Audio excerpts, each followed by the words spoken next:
이렇게 환대해 주셔서 감사합니다. 네. 준비하는데 좀 오래 걸려서요. 죄송합니다. 우리가 처음 무슨 일을 할 때는 많이 긴장되고 낯설고 두렵습니다.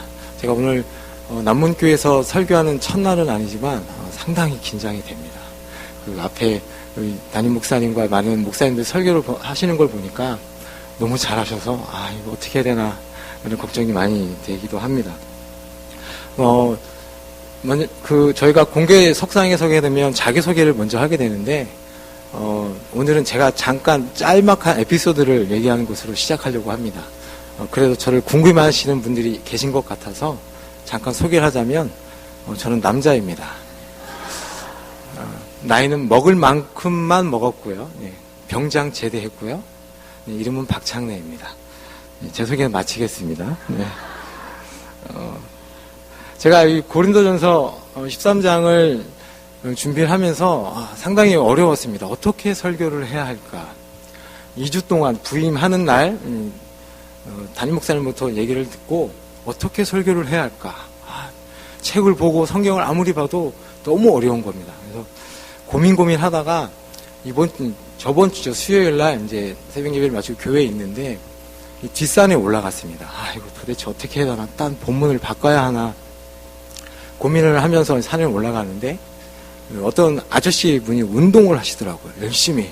근데 산에서 운동하시는 나이 드신 분들 보면 옆에다가 뭘 하나 다 차 있습니다. 웃으시는 분들은 다 아시죠? 핸드폰이나 카세트를 차고 음악을 들으시면서 운동을 하는데 거기서 나오는 음악의 가사가 이거였습니다. 당신을 향한 나의 사랑은 무조건이야. 당신을 향한 나의 사랑은 특급 사랑이야. 이 가사가 제 귀에 쏙 들어오더라고요. 이거 뭐지 이거? 그래서 저는 위에 올라가니까 또 벤치가 있더라고요. 그래서 이런저런 생각하면서 지나가는데 어떤 아저씨와 중년의 아주머니께서 이야기를 나누시고 계셨어요. 그래서 저는 그냥 그 앞에 그냥 이렇게 지나가는 거였습니다. 근데 그 아저씨가 술을 한 잔 듣고 계셨는데 뭐라고 하냐면 첫마디가 제가 딱 들어오는 첫마디가 사랑이란 말이야. 헌신하고 생각해 주는 거야. 이런 말을 하는 거예요. 그래서 하나님께서 나보고 그냥 하라고 하시는구나. 그래서 오늘 말씀을 준비하게 되었습니다. 오늘 13장은 은사 관련 문제를 다루고 있는 12장과 14장 사이에 끼어있는 본문 내용입니다. 이 13장은 소위 사랑장이라고 하는 아주 유명한 그런 말씀이죠. 사랑의 본질과 그 다음에 실체 등을 다루고 있습니다. 그러나 바울이 여기서 강조하는 것은 사랑이 무엇이다를 강조하는 것이 아니라 이 13장은 은사 문제를 다루고 있는 그 중간 부분에 있다는 것을 우리는 기억을 해야 합니다. 그래서 사도 바울은 이 은사 문제를 다룸에 있어서 우리가 그 은사들을 사용할 때 어떻게 사용해야 되느냐 하면 바로 사랑으로 해야 된다라는 내용이 오늘 13장의 내용입니다. 우리 12장 말씀을 한번 보도록 할까요? 12장 마지막 절 말씀입니다.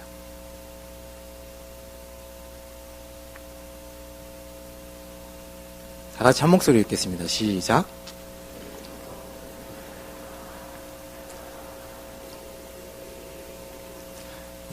더 큰 은사를 사모하라. 내가 너에게 더 좋은 것을 보이리라 하면서 사랑 이야기를 하고 있다는 것입니다. 사실 고린도 교회는 은사가 풍부했습니다. 그러한 은사로 인해서 교회가 발전하기보다는 오히려 분열과 혼란만 초래되었습니다. 그것은 고린도 교인들이 그 은사의 목적이 교회의 덕을 세우는 데 있음을 알지 못하여서 그 밖에 내보이는 가시적이고 현상적인 외적 은사만을 최고로 여긴다는 것이죠. 그래서 사도 바울이 너희들은 그렇게 행하면 되지 않고 사랑의 근거에서 행해야 된다라고 말씀하고 있는 것입니다. 사도 바울은 은사 가운데서 최고의 은사이자 절대적이고 근본적인 은사인 사랑을 언급하면서 성도들이 어떻게 그 그 은사를 사용해야 되는지, 그리고 성도들이 그 사랑을 사모해야 된다고 말씀하고 있는 것입니다. 그래서 1절에 3절 내용이 무슨 내용이냐면, 너희들이 사랑이 전제되지 않는 모든 행위, 곧 방언이나 예언이나 믿음, 구제, 그다음에 너희들이 모든 것을 내어주는 사랑을 할지라도 그 밑에 사랑이 없으면 너희들이 얻는 유익이 아무것도 없다라고 말씀하고 있습니다. 제가 이 사랑이란 단어를 사전에서, 그리고 인터넷에서 한번 찾아봤는데요. 어떻게 정의하고 있냐면, 존재 욕구, 소유 욕구, 행복 욕구, 발전 욕구를 일으키는 사물이나 사람에게 우리에게 기쁜 감정을 나타내고 애정을 나타내고 우리가 최선을 다하는 것이라고 얘기합니다. 그러나 이것은 장황한 서술적인 설명일 뿐 사랑이 무엇이다라는 정확한 설명을 해주고 있지 못합니다. 사랑이라는 말은 우리가 또 가장 많이 아끼고 사용하고 있죠. 그런데 그 사랑이 인간적인 감정과 의지에 관련된 추상적 개념으로서는 너무나 다양하고 너무나 많이 광범위하게 적용되고 있기 때문에 딱 사랑은 뭐다라고 정의하기 어려운 것입니다. 혹시 사랑이 뭐다라고 정의하실 수 있으신 분 혹시 한번 얘기해 주시겠어요? 한번 사랑이 뭐라고 생각하십니까? 이렇게 물어보시면 뭐라고 대답하시겠습니까?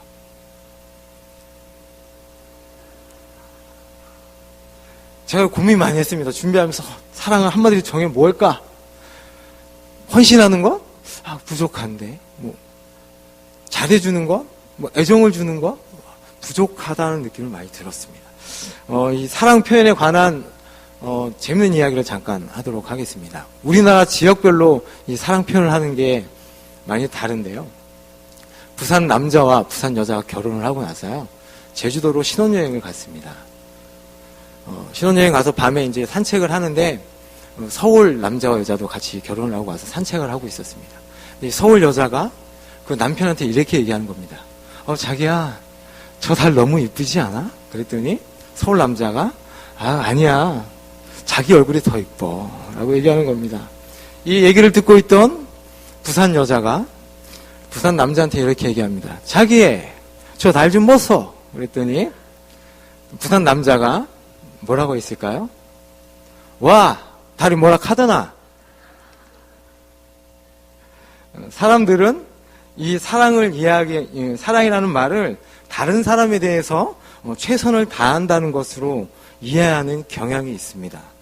또 많은 경우에 자기들의 말과 행동을 좋게 꾸미려는 장식품으로 이 마음을 사용합니다.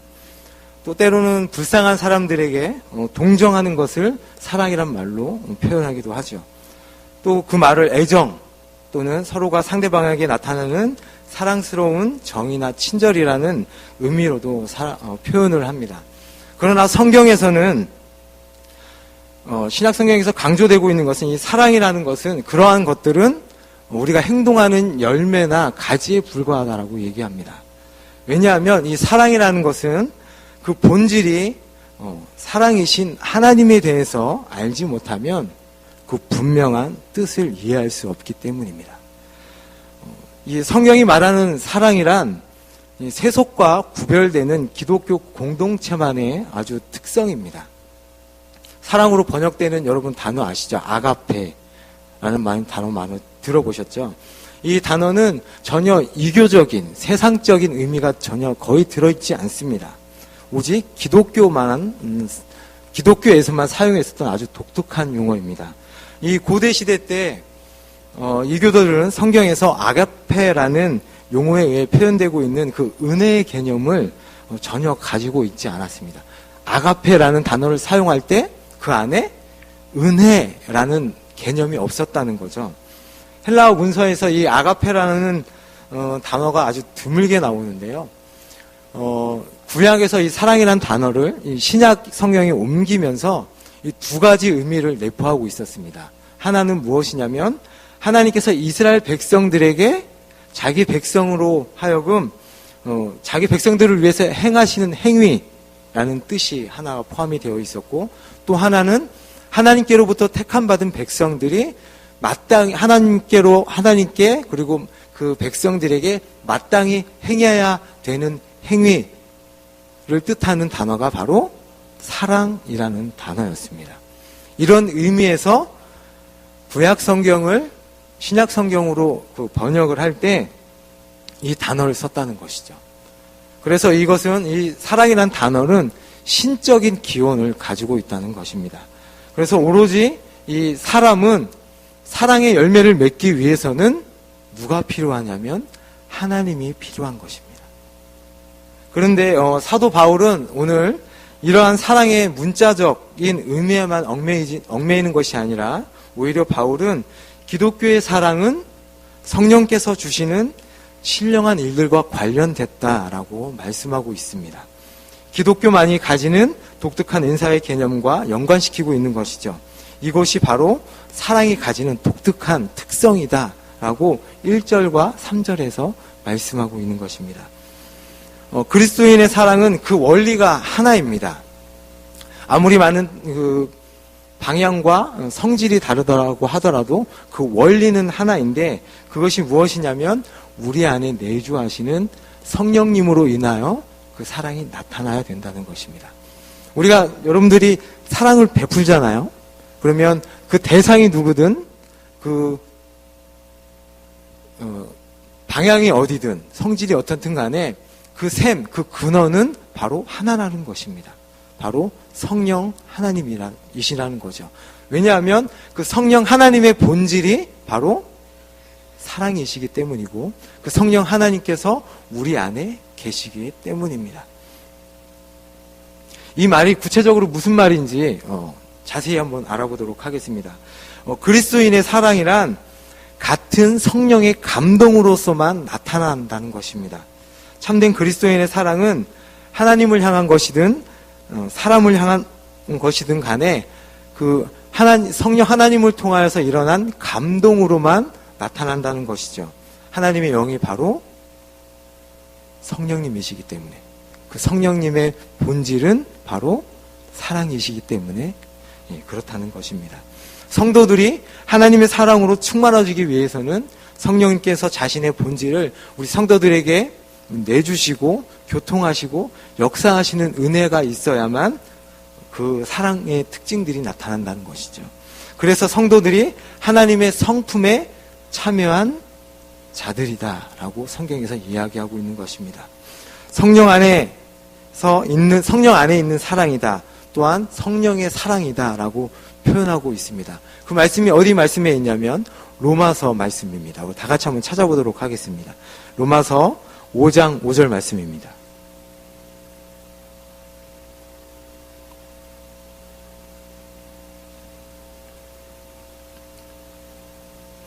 로마서 5장 5절 말씀 다 같이 한 목소리로 읽겠습니다. 시작.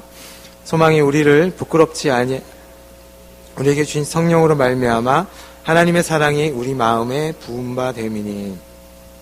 그 뒤에 말씀 후반절에 보니까 하나님의 사랑이 우리 마음에 부은 바 되었다. 누구로 말미암아? 성령으로 말미암아 부은 바 되었다는 것이죠. 그러니까 우리의 이 사랑은 세상 사람들이 말하는 그 사랑과 근본적으로 다르다고 얘기하고 있는 것입니다. 그 부산 아까 그 남자가 이제 신혼여행을 마치고 공항에 갔습니다. 갔더니 그 서울 여자가 그 남편으로부터 선물을 받았습니다. 지갑을 선물을 받았는데 망사 지갑을 받았습니다. 돈이 훤히 들여다보이는, 카드가 훤히 들여다보이는 지갑을 가지고 막 부산 여자한테 자랑하는 겁니다. 내 남편이 이거 사줬다고. 그랬더니 부산 여자가 자기도 그걸 받았으면 해서 남편한테 막 졸랐습니다. 나도 이거 좀 사달라고, 나도 좀 저 지갑 갖고 싶다고 했더니 부산 남자가 뭐라고 했을까요? 와, 돈이 덥다 카드나.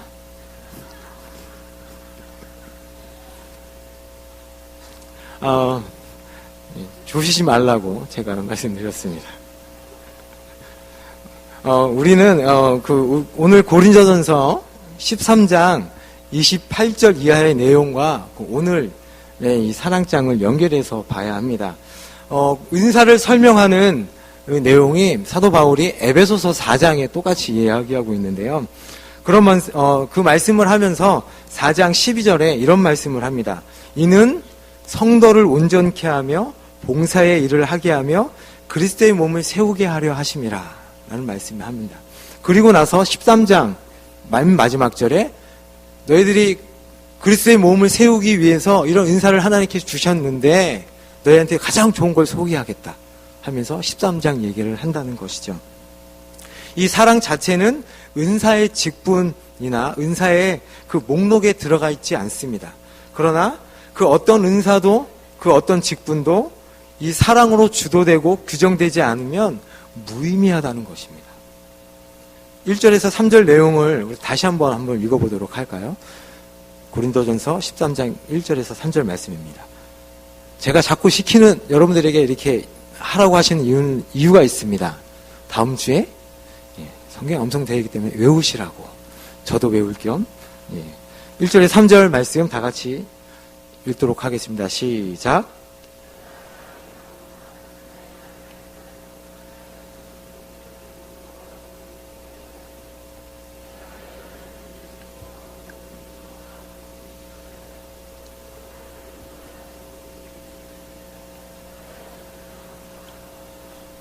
내가 내게 있는 모든 것으로 구제하고 또 내 몸을 불사르게 내어 줄지라도 사랑이 없으면 내게 아무 유익이 없느니라.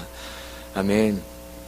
이렇게 1절에 3절 얘기, 은사에 모든 것이 있으면 사랑이 없으면 모든 것이 아니다. 그리고 내가 아무것도 아니다라고 얘기합니다. 2절 후반절에 보면 너희가 그런 은사와 능력들을 행해도 사랑이 없으면 뭐라고 하냐면 내가 아무것도 아니다 라고 말씀하고 있고요. 3절에 보면 내게 아무 유익이 없다 라고 말씀합니다.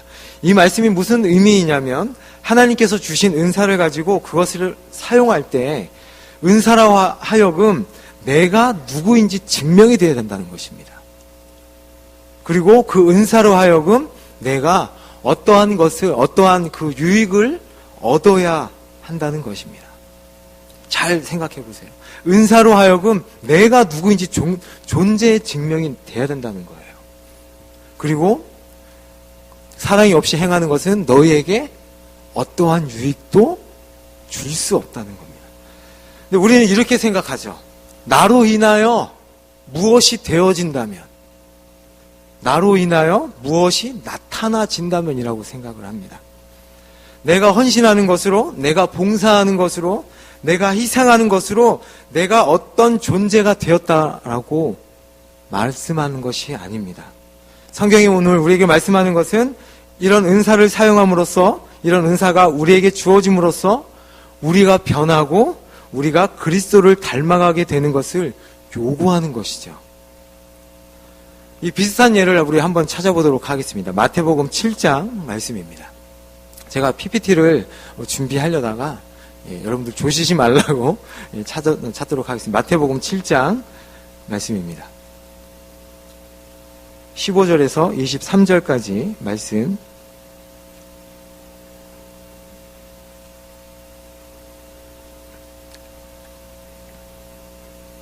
예. 15절에서 23절까지 우리 한 절씩 교독하겠습니다. 시작. 예. 여러 번 먼저 하시면 제가 뒷절을 하겠습니다. 죄송합니다. 제가 긴장을 해가지고. 예. 마태복음, 예.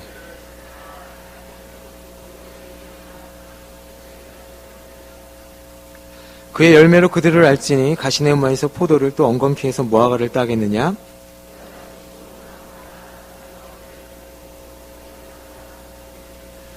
좋은 나무가 나쁜 열매를 맺을 수 없고 못된 나무가 아름다운 열매를 맺을 수 없느니라.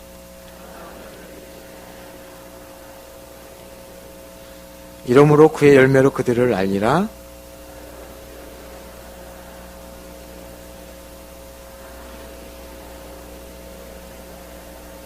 그날에 많은 사람이 나더러 주여 주여 우리가 주의 이름으로 선지자 노릇하며 주의 이름으로 귀신을 쫓아내며 주의 이름으로 많은 권능을 행치 아니하나이까 하리니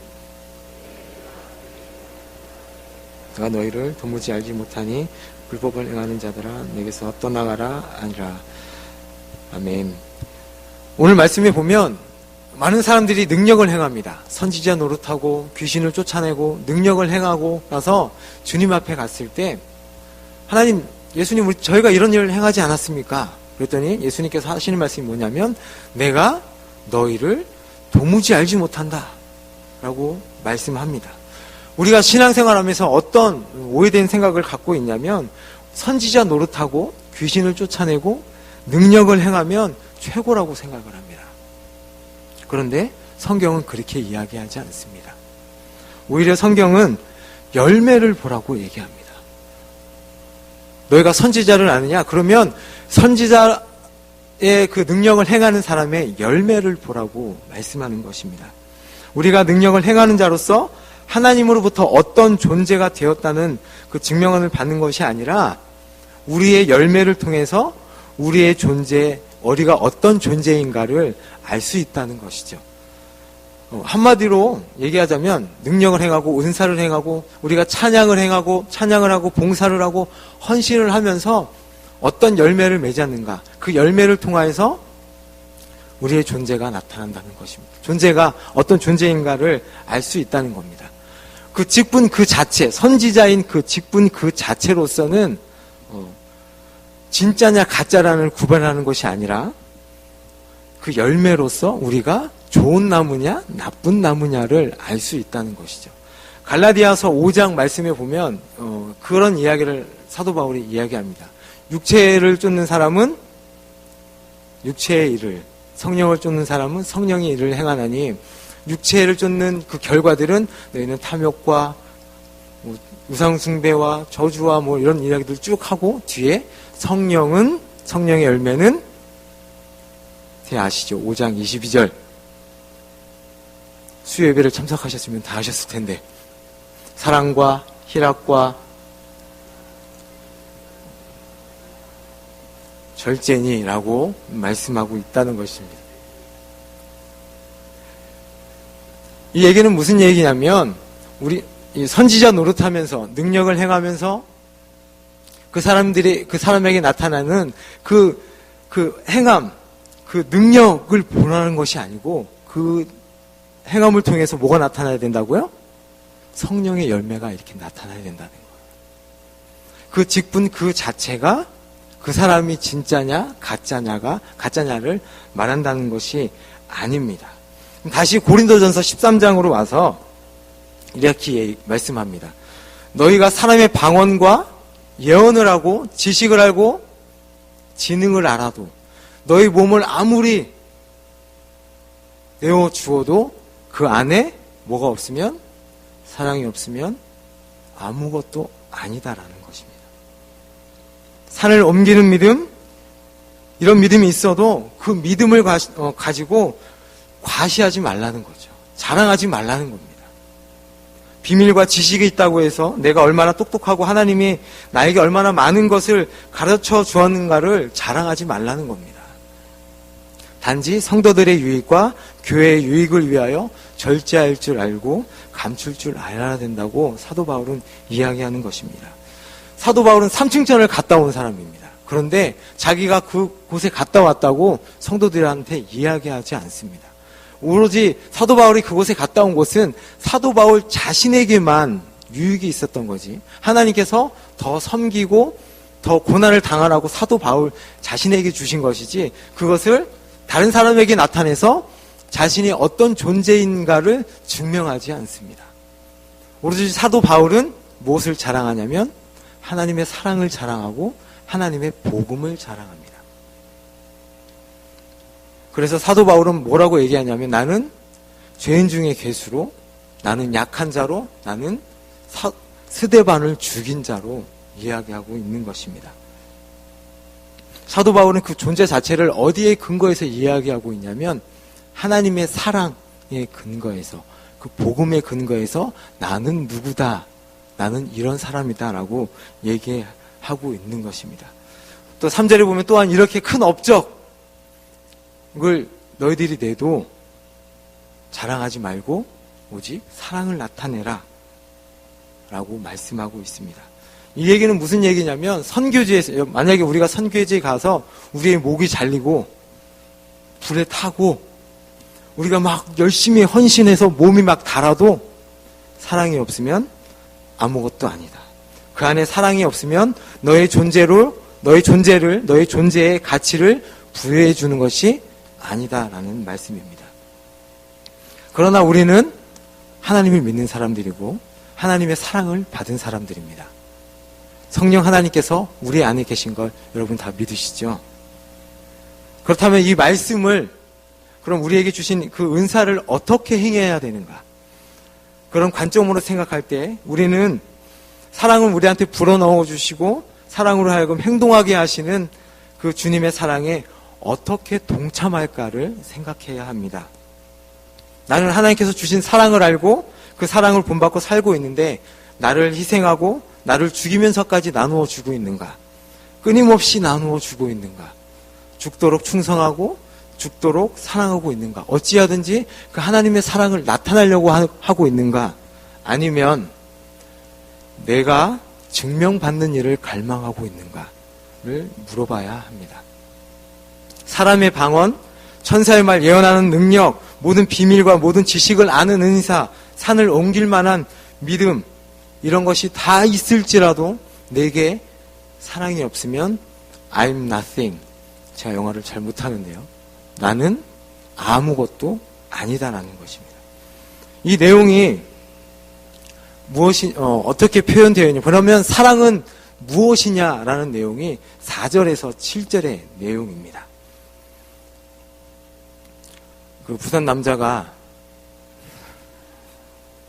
제가 긴장할 때마다 이 얘기를 꺼내는데 예루살렘으로 성지답사를 갔습니다. 성지답사를 갔는데 부인이 그곳에서 현지에서 죽었어요. 그래서 그 현지에 있는 장의사가 남편한테 얘기합니다. 이곳에서 아주 거룩하고 좋은 곳인 이곳에서 장사하시면 돈도 할인해드리고 이곳에 묻을 수 있게 해드리겠습니다. 했더니 남편이 그럽니다. 아닙니다. 내 부인을 본국으로 보내주십시오. 그랬더니 이 장의사가 그럽니다. 와, 정말 부인을 극진히 사랑하시는군요. 얘기했더니 이 남편이 뭐라고 얘기하냐면 아닙니다. 이 땅에서 예수님이 3일 만에 부활하셨는데 내 부인도 그렇게 될까봐 두렵습니다.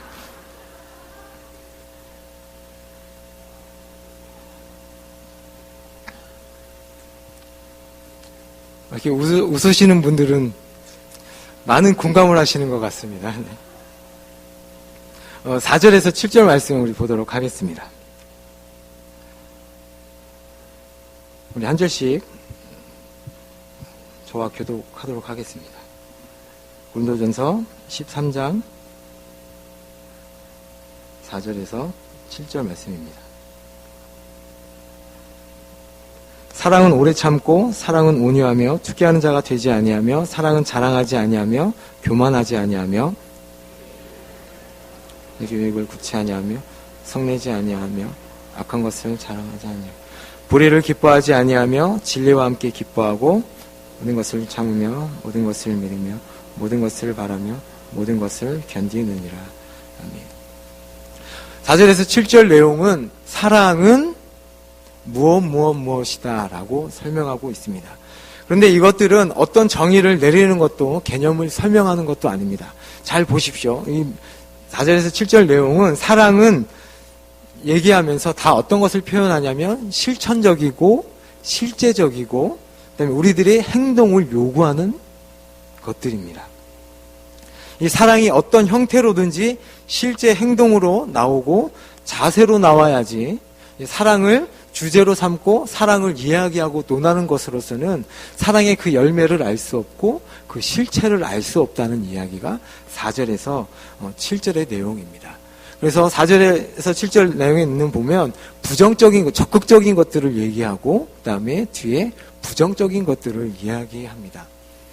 앞에 처음에 나오는 적극적인 것, 오래 참고 온유하며 라는 말씀을 합니다. 여기서 오래 참는다는 것은 어떤 일을 할 때 그것을 나의 표현을 하지 않고 가만히 앉아서 기다린다는 의미가 아닙니다. 뭐라고 하냐면 참는다라고 말씀합니다. 이 이야기는 뭐냐면 어려움과 그다음에 억울함을 참고 있는 거예요. 직접적으로 표현을 쓰자면 어떠한 상처에도 불구하고 계속 상처를 받는데도 불구하고 그냥 기다리는 게 아니라 그냥 계속 참는다는 이야기입니다. 이 참는다는 이야기 단어를 뒤에 있는 온유함하고 같이 우리 연결해서 봐야 하는데, 이게 어떻게 참느냐면 다른 사람이 나에게 상처를 주고 나에게 어려움을 주어도 참는데 온유함으로 참는다. 이 얘기는 무엇이냐면 그 상대방이 나한테 상처를 주었는데 그 상대방을 나에게 가장 큰 은혜를 베푼 것처럼 대하면서 참는다는 거예요. 이해가 가세요? 여기 집사님이 저를 맨날 괴롭혀요. 목사님 하면서 옆에 와서 맨날 괴롭히고 욕하고 그러실 분은 아니시지만 그렇게 괴롭히는데 나는 이 집사님을 어떻게 대하냐면 나한테 가장 큰 은혜를 베푼 사람으로 대한다는 거예요. 그게 뭐냐면 사랑이라는 겁니다. 오래 참고 온유한 사랑. 이런 사랑을 베푼 분이 한 분 계시죠. 바로 우리 하나님이십니다.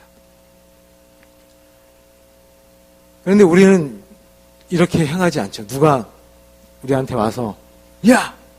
이 10원짜리야! 그러면 우리는 겉으로는 나타나지 않으면서 속으로 그래 너도 10원짜리야. 근데 아량을 베풀어서 그냥 가만히 그냥 참고 있으면 우리는 그것으로 대단한 사람인 것처럼 저희를 자신을 스스로 생각합니다. 그런데 우리는 이 사랑을 생각하면서 우리 하나님의 사랑을 한번 생각해 봐야 합니다. 우리는 하나님을 모욕했습니다. 그리고 하나님을 배반했습니다. 그러면 우리는 벌받아야 마땅하죠.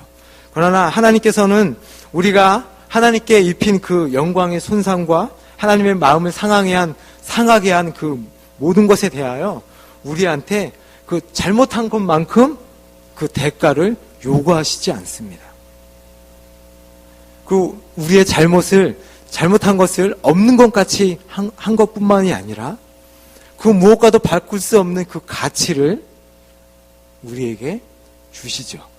바로 예수님을 이 땅에 보내주신 것입니다. 그냥 없었던 것으로 한 것이 아니라 우리가 잘못한 것에 대한 죄의 대가를 죽음으로만 갚을 수 있었던 것을 하나님 쪽에서 지불하신 겁니다. 사랑을 이야기할 때 우리는 이런 잘못에 빠집니다. 사랑이라는 것을 그냥 개념으로, 그냥 고상한 목표로 그냥 이야기한다는 것입니다. 그래서 성경에서 말씀하시는 사랑은 세상 사람들이 얘기하는 사랑과 전혀 다르다는 것을 우리는 기억해야 합니다. 예수를 믿는 신자들만이 알고 있는 내용이죠. 제자들이 주님께 이렇게 물어봤습니다. 예수님, 우리한테 잘못한 그 사람들한테 어떻게 대해야 될까요? 몇 번을 용서해야 될까요? 7번 하면 됩니까? 했더니 예수님께서 70번씩 7번이라도 너희들은 용서해라. 490번이죠. 하루에 한 번씩만 해도 490일을 맨날 와서 저한테 욕을 하는 겁니다. 여러분 괴롭히는 겁니다. 저주하는 겁니다. 그럴 때마다 어떻게 하라고요? 오래 참고 온유함으로. 그 사람을 나한테 가장 큰 은혜를 베푼 사람처럼 대하라는 거예요.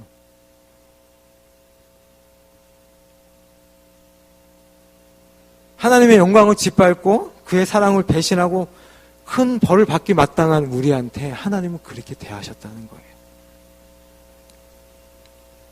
만약에 우리가 좋은 차를 하나 사려고 합니다. 좋은 차.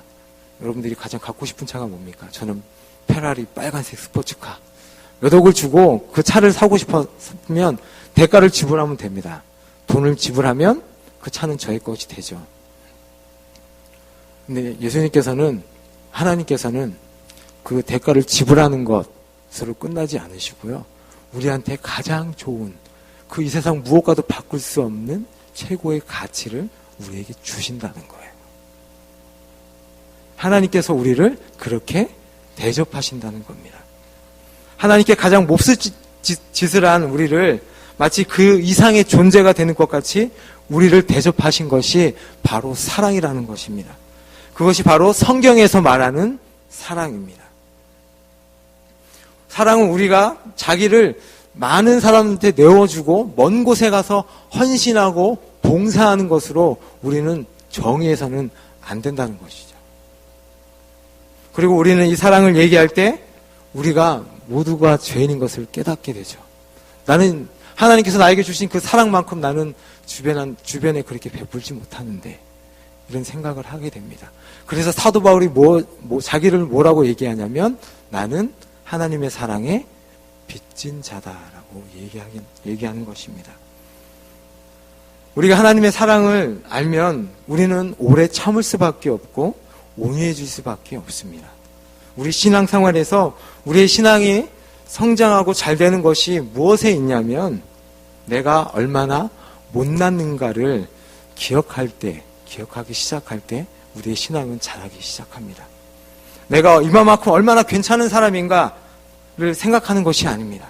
괜찮다고 생각하는 것은 전부 무엇 때문이냐면 나보다 못한 사람하고 비교하기 때문입니다. 우리는 하나님의 사랑과 나의 사랑을 비교해야지 다른 사랑과 비교해서는 안 됩니다. 사도 바울이 12장과 14장 내용에 사랑을 얘기한다고 하셨잖아요. 고린도 교회가 실패한 이유가 어디에 있습니까? 다른 사람과 자기 자신을 비교해서 내가 너보다 낫다는 거였어요. 내가 너보다 낫다. 무엇으로?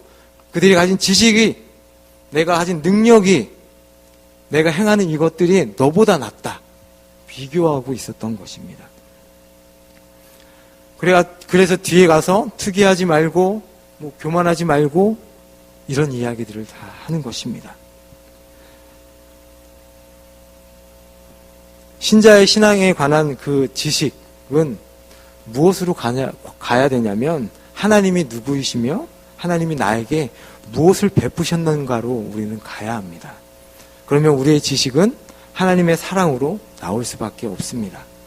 사랑으로 나오지 않는 모든 지식은 자신이 다 저 사람보다 내가 낫다라는 것으로 갈 수밖에 없습니다. 이것을 몰랐기 때문에 고린도 교회가 실패했던 것이죠. 빌립보서에서도 이 똑같은 내용을 가르치고 있는데요. 2장 1절에서 4절 말씀 한번 찾아보도록 하겠습니다.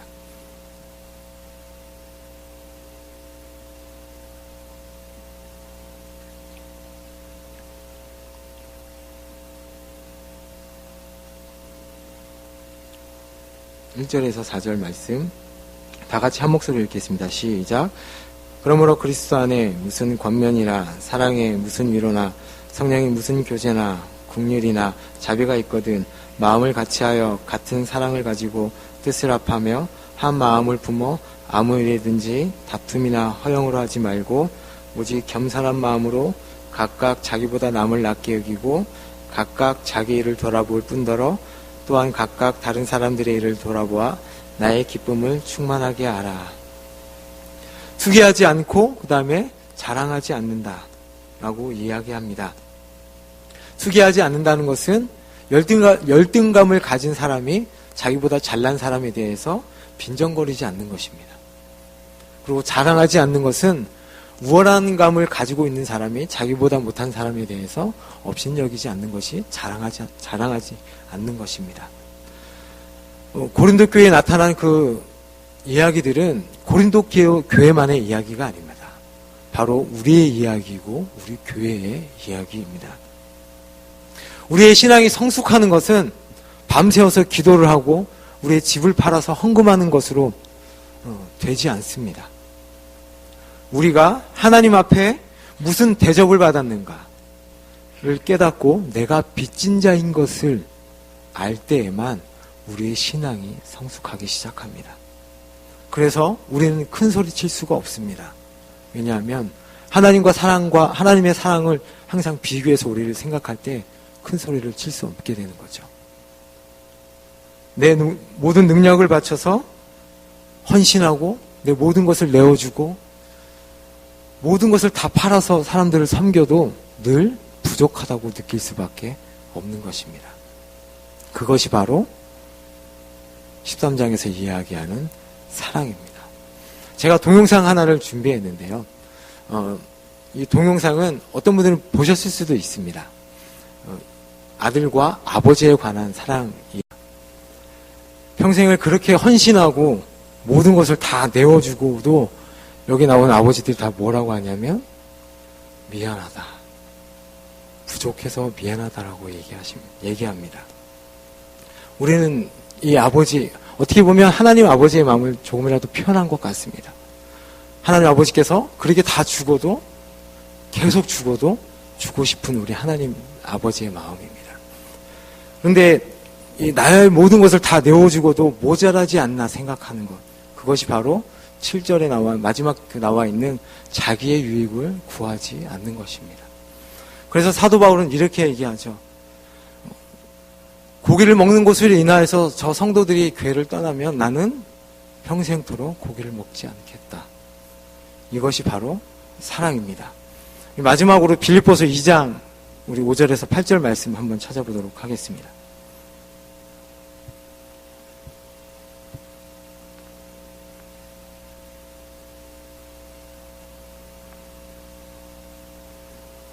빌립보서 2장 5절에서 8절 말씀 한 절씩 교독하겠습니다. 너희 안에 이 마음을 품으라. 곧 그리스도 예수의 마음이니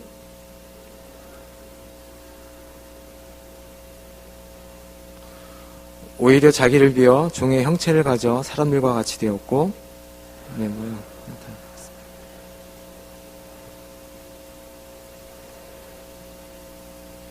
예수님은 하나님의 본체이십니다. 영광의 본체이십니다. 하나님과 동등된 분이시죠. 그러나 그 자리에 있기를 사양하셨습니다. 우리를 구하는 것을 최고의 기쁨으로 삼고 이 땅에 오신 것입니다. 처음부터 죽으러 오신 것입니다. 예수 그리스도 자신을 위해서가 아니라 우리를 위하여, 우리 같은 죄인을 위하여 자기의 유익을 굳지 않는 분이 바로 하나님이셨습니다. 이것이 바로 사랑이라는 것입니다. 결국 우리 그리스도인이 자기가 못났다, 실패하는 것은 어디에 있냐면 바로 하나님의 이 사랑을 깊이 깨닫지 못하는 데 있습니다. 이것을 늘 생각지 않고 자기가 갖고 있지 않으면서 다른 사람에게 무언가를 요구할 때 우리는 실패하게 됩니다. 하나님이 우리를 어떻게 대접하셨고 하나님이 우리에게 일하시는 그 원리와 방법을 놓치면 너와 내가 다르기 때문에 하나님이 나를 구원하셨고 너와 내가 다르기 때문에 하나님께서 나에게 능력을 주셨다. 너와 내가 다르기 때문에 하나님께서 나에게 이런 체험을 준 것이라고 착각을 합니다. 그러면 사랑이 만들어내야 되는 겸손과 온유와 자랑하지 않음과 좋은 것들을 나타낼 수 없습니다. 모든 것은 다 내 잘못이고 내가 십자가를 지지 않았기 때문이고 내가 그리스도의 향기를 바라지 못했기 때문이고 내가 땅에 떨어져 죽지 못했기 때문에 그렇게 된 것입니다. 우리는 다른 사람들이 이렇게 얘기하죠. 야, 너가 죽어. 그러면 너가 죽어서 열매를 맺으면 내가 그걸 따먹을게 라고 이야기합니다. 오늘 본문은 그런 이야기를 하는 것이 아닙니다. 내가 죽으라고 얘기하는 것입니다. 어떻게 해요? 오래 참고 온유함으로. 사랑은 오래 참고 온유합니다. 그 사랑이 무엇인지 늘 마음속에 우리는 기억하여야 합니다. 제가 쭉 얘기했던 것처럼 그 사랑은 하나님께서 우리를 위해 베푸신 그 사랑으로 너희들이 능력을 행하고 믿음을 행하고 방언을 말하고 내 몸을 헌신하게 내어주어라. 그렇지 않으면 너는 아무것도 아니다. 너에게 아무 유익이 없다고 얘기하는 것입니다. 말씀을 마치도록 하겠습니다. 그 사랑이 무엇인지 그 늘 마음속에 기억하셔서 우리 같은 죄인을 위하여 하나님께서 사랑을 베풀고 예수 그리스도를 보내시어 우리를 그의 자녀 삼으신 것을 우리의 빚으로 삼으셔서 옆에 계신 성도님들을 사랑하시고 우리 이웃들을 사랑하는 여러분들이 되기를 예수님의 이름으로 축복합니다.